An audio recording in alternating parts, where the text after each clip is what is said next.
This podcast represents the opinions of Katie Allen, PA, and guests of her show. The content is for informational purposes only and in no way sets up a patient relationship. Consult your healthcare professional for any medical questions. Now, here's Katie Allen.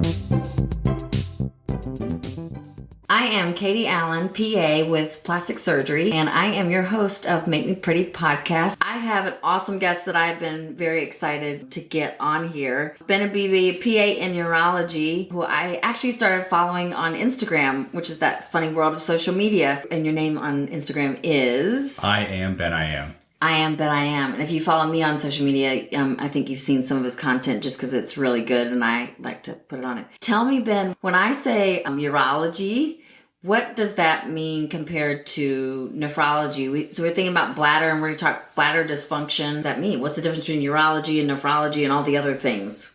That's a good question. A lot of times people want to know exactly what we do. And within urology, I like to think we're sort of the glorified plumbers, where our goal is to whatever urine that you make that flows into your kidneys that are filtered through, our job is to make sure that whatever urine you make is able to pass through your ureters, through your bladder, through your prostate if you have one, out through the urethra, and it's done in a way that it does not affect your daily life. We want to make sure that you're emptying out, and so our goal is making sure that going to the bathroom is as smooth and efficient as possible. Which sounds good to me. We want it to be smooth and efficient. What happens if it's not smooth and efficient, and is what makes it normal urologic function, and then what makes it dysfunctional, and how does somebody know that? I think a big part is everyone's different. And I think when something becomes a problem, it's up to the person themselves. We all have our own tolerances in life and things that we're okay with. And I find that's the same when it comes to urination. Sure, as time goes on with age or deconditioning, surgeries, pregnancy, people's degree of bladder control can change, whether they find that they're having to be more frequent urination, they have to go more often. They're dealing with more sense of urgency, that sense that I have to go now. Waking up at night, we call it nocturia, to go to the bathroom, that can increase as well. And this varies between men and women. And so some folks, if it's just a little bit here and there and they're able to do the things that they enjoy, going for a long drive, watching a movie without having that being disrupted, then at that point, I don't think that it's a problem. So I think a lot of people, or at least in me listening to people, it seems like they don't want to come in complaining. Or that's the folks I'm thinking of. So the folks that are already complaining ahead of time have already come in and seen you. And maybe they're already getting the answers by seeing you or their providers. But what about the people that don't know when it's too much? And I hear what you're saying, which if it's disrupting, your job or your living, but like nocturia, how many times is a normal amount of time to get up to go to the bathroom? And I realize that's based on probably if they drank too much water before they went to bed. Yeah. I mean, there is no magic number. Obviously, we would like people just to have a great night's rest and be able to just sleep through the night. And hopefully there's no other issues that they get to sleep to. Getting to sleep on time, that's a challenge enough as it is. Yeah. Now imagine having to wake up 3 to 4 times just to, get up and go to the bathroom and have trouble staying asleep. Ideally, sure, if it's something that occasionally here and there, if you're staying out late or if you had a few alcoholic drinks or drinking just normal fluid up until bedtime, then sure, you can probably find yourself waking up once, maybe twice a night too. But if it gets to the point where personally, I feel if you're getting up 3, 4, 5 times a night, there are definitely things that we at least attempt to improve upon that, or at least making sure people are aware. Because sleep quality, that's important too. If you're going to have an awful night's sleep and that's just how life is for you, that's going to be a serious impediment on just enjoying life itself too. So I think because of that, that's really important. Doesn't mean that anyone's doing necessarily anything wrong. You can have all these great habits and still have that too. Yeah. So I think it's important for people to be informed and so they can figure out, what am I possibly doing wrong? But also, am I doing everything right? And it's still that same issue can happen. So I think information is a key thing. So if they think that there's a question, then they're going to make an appointment with the urologist. I think a lot of times people are asking again, what is the abnormal? And what I'm hearing you say is it starting to affect other things in your daily life? Yeah, everyone has to think, how can it affect their routine? Yeah. Now, sure, again, depending on what we do in the average day, some days are going to be better than not. But if it's to the point where you're feeling you're not able to enjoy life, I think that's the big portion. Now, of course, there are other things too where someone could be feeling completely fine but it turns out that they're retaining a whole lot of urine, their bladder isn't emptying out, their kidneys aren't emptying out, even though they feel like they're actually getting everything out. And through that, that's where you only really know unless you're being seen by primary care, referred to a urology team. And that's where getting checked out, or at least be willing to be, follow up on referrals is important too, because there are a lot of issues that can be underlying that you can't go by feel. And not being able to empty your bladder may not, if you're feeling okay, may not seem like a big deal, but that can become a big deal in the near future or in the long term, where you're getting the urinary symptoms can get worse over time, more risk for developing kidney stones, risk for developing UTIs, damage to your kidneys too, some really serious stuff. Now, it's not to put people in fear and doom and gloom. What are my kidneys doing right now? But I think just making sure that we're staying on top of our healthcare, on top of our own checks too, and not being afraid to get answers. And it's good to find out that everything could be okay. So the peace of mind is key. But knowing what truly is going on underneath is really important. Okay, now, to hold it or not to hold it. He and I were having a discussion about different professions and teachers. I don't know how you do it. Tell me what you think about folks holding urination. When is it too long? Why is that good or bad? Yeah, when it comes to urinating and when the right time to hold it, I'm guilty of it too. Life goes on, whatever your bladder wants you to do or not. People have kids to take care of, jobs to do, commutes to make. And sometimes you just have to hold it or suffer the consequences and have a wet pair of drawers for the rest of that session too. Now, sure, if it's something where, okay, you're holding it, but you're able to go to the bathroom in a couple of minutes, you're able to feel like you're able to empty out completely, and then you're able to reset and do okay the rest of the day, that is fine. But if it's to the point where, again, like a lot of, at-risk population, are a lot of teachers that I see, they'll end up developing some sort of level of bladder dysfunction, later in life. Because they've had to hold it. They're doing multiple sessions. They have to, within an hour span, take care of a bunch of students, grade papers, make sure everyone's checked in somehow. And they're not given breaks. So what kind of things can cause them problems? Again, with that in the short term too, with having to retain urine, you're going to be at risk for developing UTI. When you make urine, you don't want it to just sit in there for long periods of time. It becomes like a petri dish too. And so the simplest thing is we have people hydrate and making sure they flush their bladder. Yes, there are other things too that are helpful with prevention of UTIs, but certainly we want someone to make the urine that you're making, when it's time to come out, it's time to come out. Your body's saying, I want this out of me. From the time that you're drinking until the time that you're urinating, is there a typical timeline? I think everyone's a little bit different. It depends on how well hydrated you were from before, if it was that first drink in the morning, or if it was later in the day, if you're eating other foods too. I try not to be too focused on the exact time frame, because it can vary. Because then some folks will figure out, okay, they drink a certain amount. Why am I not peeing this amount now or later? So I think for most patients, most people just want to streamline the process too. Now, with regards to hydration, I think I like to make it straightforward. I think consistency is key. One regimen, or even just how much? I always just say from each person, there's a lot of different. Some of us need specifics because we need to follow some guidelines. I think one generic regimen. There's an equation. I forget the name of it too. Is half a person's body weight in ounces, and the body weights in pounds is usually a good equivalent amount of ounces you want to take. So for someone that is 128 pounds. 64 ounces for the day is kind of the target. I think it's called the Galpin equation. Okay. There's other variations too, but generally that's a fair, starting point for a lot of folks too. It also depends on what your goals are. Some people may drink if they're at more risk for UTIs. Man, my poor kidneys. I got some problems. I'm looking at that going, wow. You have two, or especially if someone has one, we have to do extra to make sure we protect them. Yeah. And the simple basic stuff, like you're making sure that you're hydrated and tolerating that hydration, is key. So when one is neglected, and we're trying to do the best we can to protect a person's urinary function so they don't have any issues down the line. Yeah. So I find that you may need a little bit more water if you're being very physically active, you're in a very hot, humid climate. If you're at risk for UTIs, if you're at risk for kidney stones too, that's a certain person that could benefit from carrying a little bit more on the more conservative side. At the same time, too, if someone's just going to go and try to aim for a gallon a day, even if their bladder function's perfect, they're going to be peeing all day regardless. Yeah. Even their person, no matter what. No matter because what. the amount of fluid coming Exactly. in. So we don't want to just say, more water is the key. It can cause, more day-to-day issues too. So balance is key, and what we all determine is what affects us, as well as how we deal about it every day.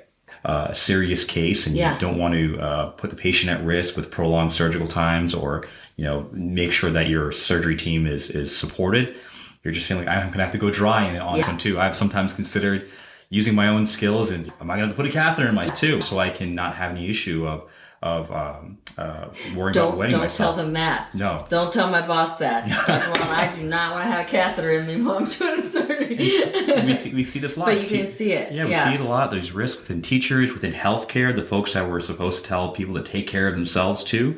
There's rigidity to our schedule that can make it difficult. So I think a big thing is trying to mitigate as much risk as possible. When possible. Yeah. So Making Pretty Podcast would like to know, is there any supplements that we can take, whether it's men or women? With prostate supplements and bladder supplements too, maybe I'm more conservative within that, bladder, urinary space. There's not a lot of stuff that I think is high yield. There are certainly a lot of things that people can take. Sure, saw palmetto for the prostate health is out there. It's been there for a long time.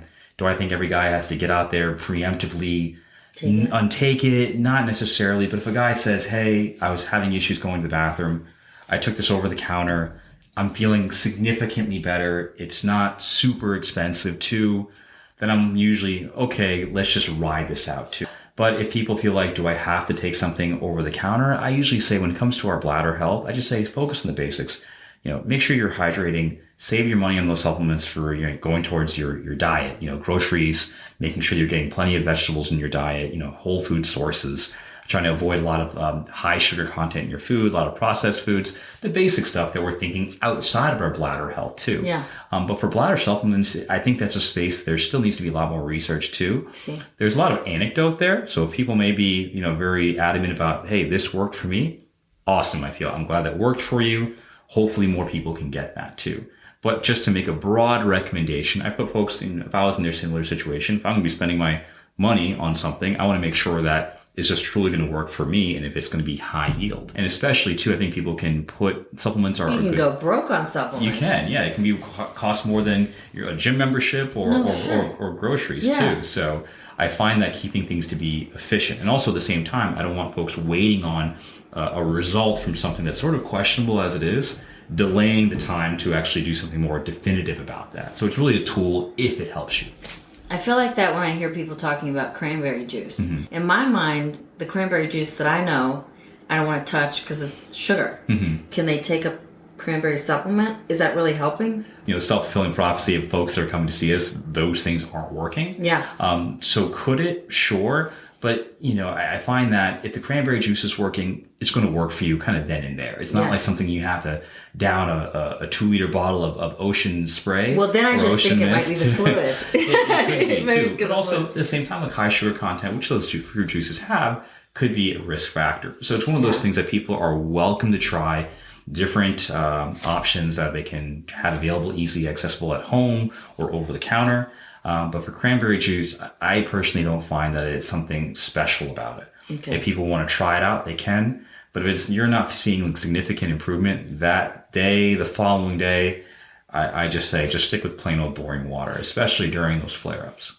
Mainly, we need to hydrate. So what about the things that, not even that they're necessarily harmful, but they affect our urinary function? Things like caffeine. Alcohol was one. Yeah, there's a few different categories. What is it that the guys, what is it sometimes they say, once you break the seal? Yeah, guys will say once you break the seal that first time you go pee, whether you're at a ball game or having a few beers with the fellas, once you sort of break the seal, they say, now I'm going to be peeing all night too. What are they talking about?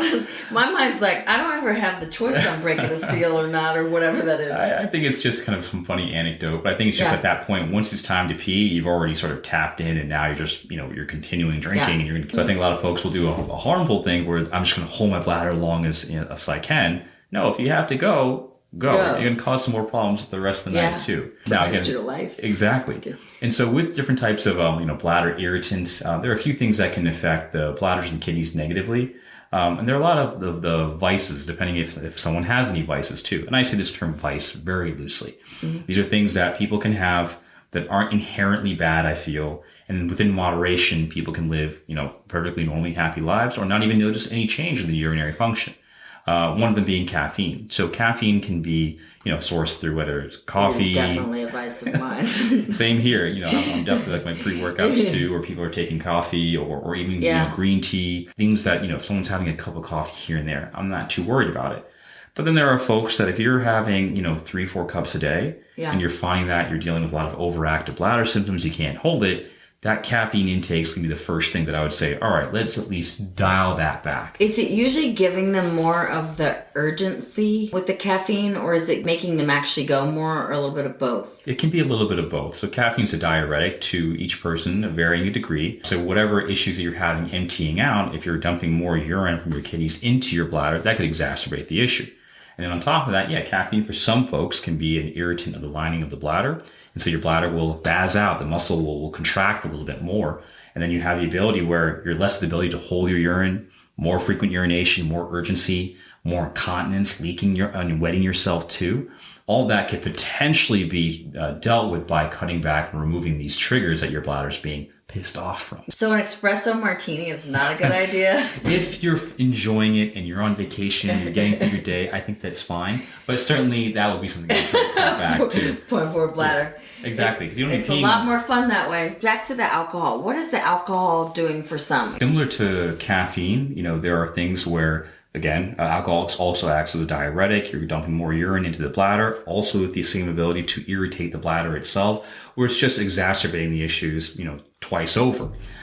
Similar, people might find issues where if they're having a lot of sugar content at once. So sodas, energy drinks, even if it's like a 0-calorie sweetener or an artificial sweetener, even spicy food, adding extra hot sauce, peppers to our meals too. What? But potentially, I know, we got to watch out for the Frank's Red Hot. But. What? I am like, everything has Cholula or Texas. I mean, what? Exactly. And again, with these things just to be mindful of. I want people to So sometimes the spicy stuff. It can be. It certainly can be. Everybody's different. And so when people are having these issues, they have to really assess, okay, what am I doing? I am so sad. I could totally decrease the alcohol and the caffeine, but my gosh, you talk about the hot sauce. Exactly. Texas Pete, Cholula, after all their stock is plummeting after this episode too. But it's still, don't worry guys, I'm still with you. It's still something just to be mindful of. And so if you're finding that you're having these urinary symptoms that are bothering you, it's just now that people have the awareness to see, okay, what am I taking in? What potentially could be there? You kind of want to look in the timing. If someone's having a cup of coffee for the day and they're peeing fine, I'm not worried about it too much in the long term. If someone's having a beer or a glass of wine with dinner occasionally, I think that's okay. Now, if someone's having these symptoms, but they're maybe going through a bottle in the evening, or if they're having they're making their 4th you guys, trip that to is Starbucks. Not okay. You should not be going through a bottle in the evening. Yes. I just want to say that on multiple levels. We all have deal with stress different ways too, but we don't want it to cause stress in other ways down the road as well. What is the difference between urgency and just you don't have the sensation to go. And this is very subjective. We're all hoping that we're describing the right thing. We just know it when it's time to go. There's definitely a communication between our brain and our bladder that are talking constantly. Even as you and I are talking right now, there's an active conversation that's telling ourselves not to wet ourselves right now or to hold a little bit back. And the sensations are rather subjective. Usually people will feel, okay, when they have to go, they kind of feel this pressure in their pelvic area. They feel like they're having to tighten up and kind of squeeze their pelvic floor a little bit more just to hold it. But some people can have a complete lack of sensory awareness and they just go, or they it's just like they just turn the faucet on and they just leak. Or sometimes they're not even realizing too that they're wet until they check downstairs later, where we don't always get that warning sign too. Now that can sometimes just by chance, through neurological conditions too. People have had injuries or surgeries where the nerves downstream have a little damaged as well. But usually for the vast majority of folks, especially as they're kind of getting over time the space of just learning what can I do about my bladder function, most folks will get some signal. Now it's all about when you get that signal, what can you do? If you have the ability, if you're working from home, that you say, okay, I can pretty much go to the bathroom whenever I want, things aren't as high stakes. But if you're a teacher or you're driving or you're doing a presentation or you're stuck on a crowded plane, that couple of extra seconds can be the main difference between making yourself get to the bathroom and having to change your jobs. Yeah, because if you gotta go, you gotta go. Yeah, certain airlines will toss you if you get up too soon too. I know. You always have to make sure that, a tip that I always recommend for folks, whether you're going for a long drive, going on a flight too, even if it's short, just empty out beforehand. Just give yourself a little more assurance too. It's not that it makes people that feel like they can't hold it, but at least having an emptier bladder will be far easier to control than you're already going with half a tank full. So the urgency sometimes doesn't seem to really result in a lot of urine production. So is that partially psychological? It can be, but also when people are having it's all a mixture of feelings and what actually is happening in the bladder. And sometimes what we feel and what's happening at that time is not always clear. In urology, we often use, tests and a lot of, tools that we use to figure out exactly what's going on.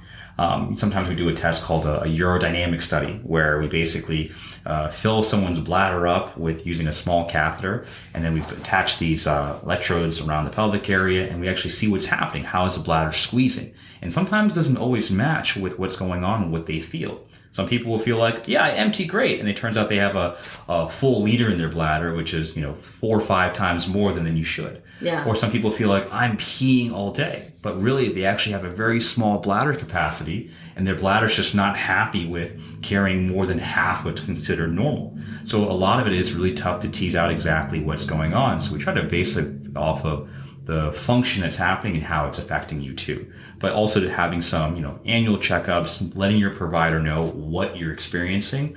And even if things are normal, these are hopefully questions that you're being asked by your provider as well. And if they do ask them, explain what's been going on, and don't be embarrassed to feel like, what is bothering you, because this is a very, common thing that we see in many people. And a lot of folks just feel like it's kind of embarrassing, or it's not the best outlet to do so. But getting information and being informed and communicating with those that have the information, I think, is really key. Are there medications that are known to cause more frequency? Mainly, alcohol and these bladder irritants are the biggest one. Some other medications too, there can be some types of anxiety medications can cause some overactivity. I've seen some folks on antidepressants can actually make it difficult to urinate too. So it can be, you can sort of see going in the back and forth ways as well. Now, the biggest thing is when you're starting a medication, even if outside of your urology medicine, is to always let your provider know what you're experiencing too, because sometimes just removing that stimuli is key. So the big thing is not to worry about specifically which medications I feel like are to watch out for. It's more of what you're experiencing when something's been added into the picture too.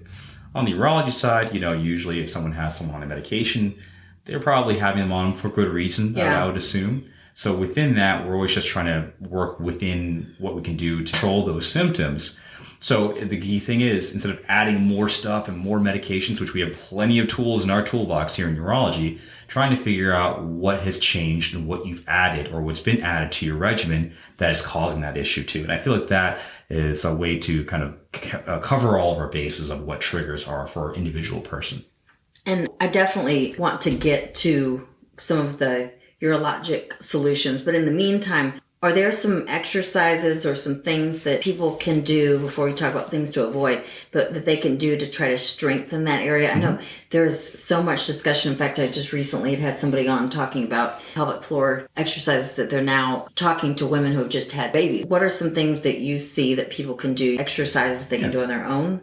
I think pelvic floor exercises are really helpful because the pelvic floor over time, again, through deconditioning or what we've gone through over time with, pregnancy or surgeries, people can find that the pelvic floor is will weaken. Well, why do we care about that? The pelvic floor is really helpful with control. So sure, maybe your bladder is squeezing and telling you that I'm going to make you go to the bathroom whether you like it or not. Well, we want to respect the bladder and give it a chance to empty out too. As we mentioned before, getting those few extra paces, getting a little more time to hold and help yourself stay dry can make your day a lot easier too. So one thing that people can do are pelvic floor exercises. Now, there are a lot of great pelvic floor therapists out there that do amazing work, and I feel like we need a lot more of them too. And I think they're increasing, hopefully. Hopefully too, and access is key. They do some fantastic work. It's a regimen that people will offer where you don't need drugs or medicine to. That's a lot of times, that's physical therapists that are specializing in it, right? Exactly. Mainly, but some physical therapists too, they'll offer these sort of pelvic floor exercises too. But it can be a little specialized at times. So making sure you're with someone that kind of knows, or at least has access to someone that they're giving you the kind of right exercises. Now, before you have to go in and get a new membership somewhere, I do find one thing that people can do right off the bat, if they haven't done so already, are Kegel exercises. Now, if people don't know what a Kegel is, say you're going to a bathroom in a public restroom, you're going to the bathroom, whether it be a urinal or sitting down in a stall, and you're peeing, and for whatever reason, someone, pulled the fire alarm and everyone has to get up and go. There's fire. It's time to run. That sensation that you're squeezing and stopping your flow, you kind of feel like pelvic floor tightens up. That individual squeeze is a Kegel exercise. Now, feel uncomfortable too. It's definitely not something I want people to do when it's time to pee. We don't always want you to stop your stream unless it's an emergency. Right. But that's the sensation people want to know. They can know that at least for when they're doing these exercises on their own. Exactly. That same feeling. Now, the way to do these exercises, I'm using the example while you're peeing as what you want to sense, but you definitely do not want to do these exercises while you're actually peeing. Mm-hmm. That's just an example. So, one regimen... That kind of defeats the purpose. Exactly. You don't want to develop any dysfunction. If you start and stop while you pee on and off, you're going to cause some havoc down the road, I feel. Yeah. There's no individual perfect regimen. I think consistency is key. When you're training a muscle, you need a good regimen. You want consistency. And just like rehab, it takes time. One very simple way to remember this, I call it Ben's 10. Yeah. And so with these, I say, okay, twice a day. I usually say when you're brushing your teeth, although you can do these anytime during the daytime. Brushing your teeth, it's in the morning and night. Hopefully your hands free, you maybe have some privacy, but it's part of you're already... I'm not going to make any comments right now. Your hands free, you have some privacy, and you're going to go do your Kegels. I'm not saying anything, Ben, but okay. You got to maximize efficiency. That's the next one. Just kidding. Sorry. Go ahead. And so with that... twice a day. Sorry, Ben's 10, twice a day. Yeah, with that, what you would do is you want to do a 10-second hold. By a hold, I mean like a squeeze of that Kegel squeeze you were talking about from before. You'll do a 10-second hold, followed by a 10-second release or relaxation of that muscle. Okay. And then you'll do that 10 times in total, or 10 repetitions. A day? Or no, just at a time? At each session. Okay. For simplicity's sake, people can just do it in the morning or at night. I don't see too much wrong in doing these morning and night. So you could be doing this anytime right now. We could be doing it right now as we sit at this table here. That might take too much.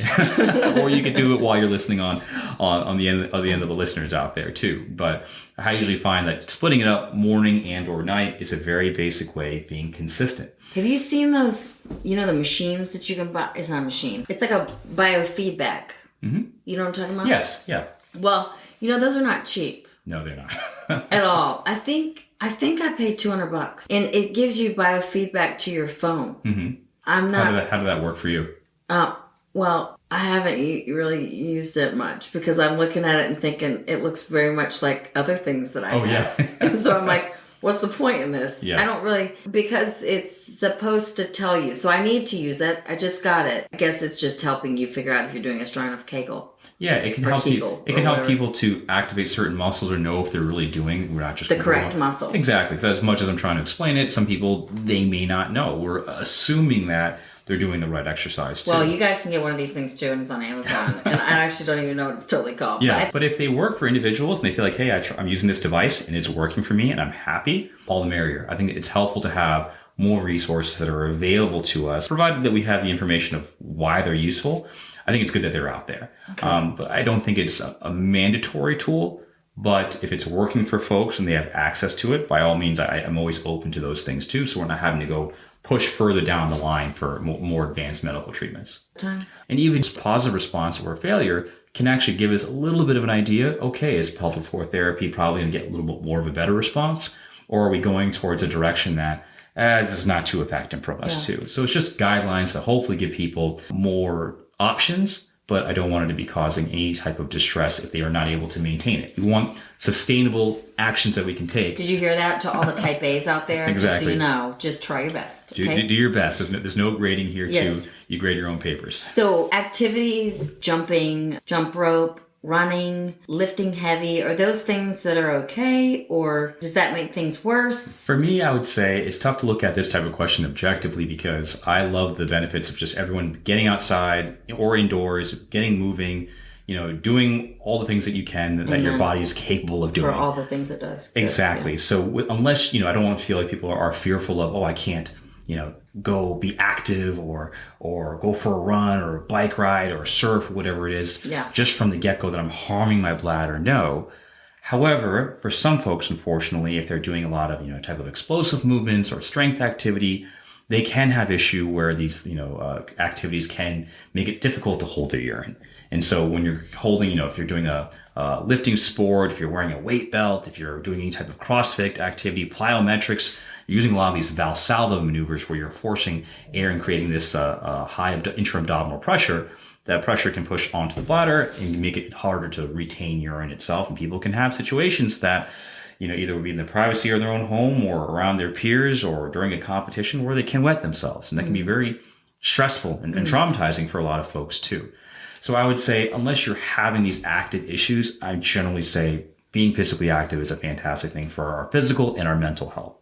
But if it is to the point where someone is having it affect those types of activities, sure, I would say, what other things can you do that you're able to tap into that? There's no, in my opinion, one perfect exercise. Okay, if weightlifting's not the thing that you can do, all right, can you try swimming if you have access to a body of water? Are you able to do some more lower impact stuff too? Finding other alternatives. At that point, yes, it can be tough. It can be tough to figure out what can I do on my own. Yes, we talked about Kegel exercises. Yes, we talked about avoiding irritants too. But there are plenty of people that can be doing everything right. We talk about in healthcare, we need to get out and moving for our stress levels, blood sugar, kidney health, or overall. But we always want to make sure that, it's not that you're doing anything wrong. Sometimes we don't figure out exactly what caused it. Yeah. And so I never want people to be in this limbo space where they're just dealing with the problem, just like that's just how life is. You're certainly welcome to do so, but I think it's always important to figure out what your options are so you can have some more agency to make that decision to say, all right, now I know what I can do. I'm deciding. Are the men dealing with this too? I would say so. I honestly, seeing both men and women, that's a big part of what we see. That those are the folks who are having trouble going to the bathroom. Yeah. Same with men with issues with the prostate. It's the same issues we were talking about before.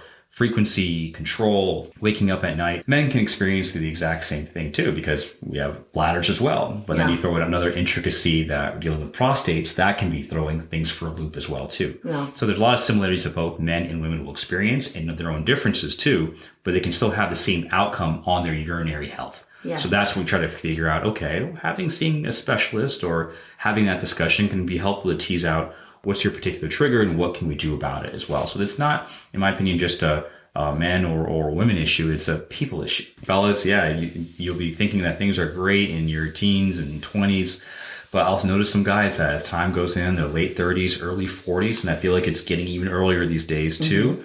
Things will start to change a little bit. Yeah. Doesn't mean that that's anything wrong is happening, but just always kind of be aware and don't ignore problems. Don't let them be prolonged for, 10, 15 years down the road. Always feel like when do they need to come in? And I'm addressing it because, my mind does focus a lot on the females just being one and being in those conversations a lot more. But I do hear, I think especially because we're medical, you hear a lot. When is it that it's changed too much, too fast, or even if when is it a problem? When is standing there at the toilet trying to get things to come out I feel like too long? Every guy is different. I think with general health, we all, even when things are going great, while a lot of folks, self-included, feel like, well, things are going great right now. I don't need to see anybody. Yeah. But getting your annual physicals, hopefully if you're having insurance and if you're paying for it, you're already putting the resources there. You have access to it too as well. You want to establish that relationship with the provider or access to for that continuity of care, so you can track the differences easier over time, rather than when the problem occurs, starting off completely fresh. But when it becomes a problem, when it comes to guys having to go to the bathroom, sure, some slower stream initially can be seen. There can be a little bit dribbling afterwards too. But if it's to the point where you're just sitting there or standing there at the urinal for 30 seconds and nothing's happening, you get a few drops, you zip up and you have to come back 3 minutes later, that's no good. Yeah. And every guy can deal with this in different periods of life. Some guys are 80 years old and they pee like a racehorse and have no issue as well. Some guys are much younger, whether due to what they've experienced or just their own genetics or nothing even happened, in their early 40s and having issues just trying to empty out too. So there's a lot of variability. And so the big thing is just trying to notice when those changes occur, making sure that when you have your annual checkup, you mention these changes, and then hopefully they have that discussion of that. The provider will just, be able to tease out, is this something that seems to be concerning to you or harmful for your health? And then that way we're able to do a better job of explaining to individuals what we should do about it. How do people know that they have completely emptied their bladder? I have to tell you, at my work, I might be a little notorious for running out of the bathroom. Don't worry, the hands are fully clean because I got that under control. Running down the hall and I'm still tying my scrubs. Like, that's what every grown ass adult. Yeah. You're supposed to be finishing getting dressed while you're in this. I guess I live life on FOMO a little. Like, I got to get back. I got to go do that. I don't want to miss anything. So I'm like the kid that's running out who hasn't really. I am trying to stop and make sure I have completely empty before I am up off the toilet.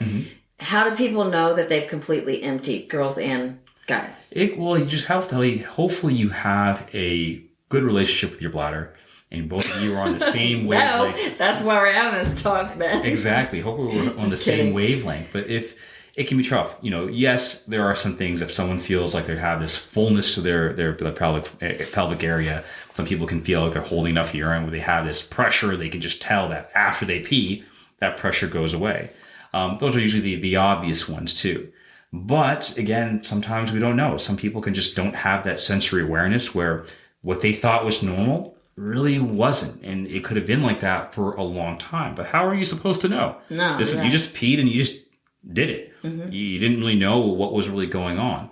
Now, as long as you're having good flow and good control and you're not wetting yourself and you're not waking up so many times a night, everything else is good on your annual visits, then I don't think we really have to chase after it too. But it's when we start to check out and notice that, all right, things are a little bit different, or they're progressively getting worse, or there's issues with my kidney function, then we want to say, okay, are you truly emptying out? Like we mentioned before, a sign that someone's not emptying out is if they're having recurrent UTIs. We always want to make sure that are you not emptying out your bladder, and that's the reason why you're having these UTIs. If we're finding that your kidney function is taking a hit, is your bladder backing up into your kidneys and causing some swelling and harming your kidney function? Sometimes people can feel like I've been peeing fine, but other aspects of their health are negatively impacted. So that's where it's worth digging after. So if they come see you in your urology office, what are some of the medications or treatments that they may discuss with you? Yeah, with regards to bladder control, again, I'm always a big proponent. It's part of our guidelines too. People should be trying to figure out what are the things I can do at home. Again, we mentioned before, Kegel exercises, trying to avoid these bladder irritants, limiting coffee or alcohol if you find that it's causing these issues too. Focus on the things that you can do on your own. I always say try those out. I strongly encourage that. We don't always have to be so pill happy with sending out prescriptions. Once a person has tried those things and they've exhausted those options, then yes, I do think that the next step up, we start to look at medications. There's a big class of medications for overactive bladder medicines, which have been around for a long time. Older medications, generic versions for decades, newer versions in the last, 5, 6, 7, 8 years too, that we use are very, very commonly. And these are medications that are just there for the symptoms. They're not curing anything. There's a lot of bigger name brands and generics that people will take as daily medicine to help to ease the overactivity of their bladder, where we want you to find a good balance of when it's time to go, when it's time to empty out, you're able to do so, but using these medications that it gives you a little better sense of control. We're not shutting your bladder down completely, but finding a balance that when you want to hold it, you're able to hold it a little bit better. But that's a fine line. We don't want to just load up folks on these medications where we traded one problem for another, where before you were peeing too much, now you're not peeing at all. You're in retention and causing those other issues that you were having from before. But these overactive bladder medications are very common in our space, and I'd be surprised if your primary care or even urologist doesn't offer them within that first discussion or two. So since I am in plastic surgery, Make Me Pretty podcast. So Botox. Do you guys use Botox sometimes for the bladder? Yeah, Botox is, people will be surprised that we use it in urology. We're not just trying to get those wrinkles out of your bladder. We're just trying to calm the muscles down. And so if in a situation where the things that someone can do at home has failed, if medications have failed, we've done a little bit more of a workup, taken a look inside of your bladder tests. Often, bladder Botox is sort of the next step up after. I've had some patients saying it was awesome. It can vary. I think that it's a good tool to have. Yeah. For people that it works out the best, the ceiling of success, I find that sometimes they get their individual Botox treatment into their bladder, And then I would really like the Botox in my face. I think you only get a one for each session, and they usually will last for people that do best where 4, sometimes upwards of 5 months, where things are good. They're just happy with their bladder control until the Botox effects wear off over time, and then you need another session. Still, you don't really know until you have that session, and sometimes you might take that first week or so to see, what did I get? Yeah. And it's not perfect. Some folks will have that session and maybe about a month later the symptoms come back, and then it's not sustainable to do that every single month. But it is a nice tool that we see. It's an expensive drug too. It can be. It can be. So this has all been so helpful, and I appreciate you coming today, Ben. I know I've been looking forward to this, and I'm really excited to share this with a lot of colleagues, friends, patients, everyone. So we're going to get this out there. Thank you for coming to Make Me Pretty podcast. If you will follow, like, and comment on any of this information on our podcast. But we're going to get Ben back very soon to talk about sexual dysfunction and things related to that. So of course you need to tune back in for that and look for that episode as well. But otherwise, if you'll follow Make Me Pretty podcast. Also, if you look on Instagram, it's under actually Katie Allen PA right now. And you can look for us also on www.makemepretty.org. And until then, we'll see you next time. So long, everybody.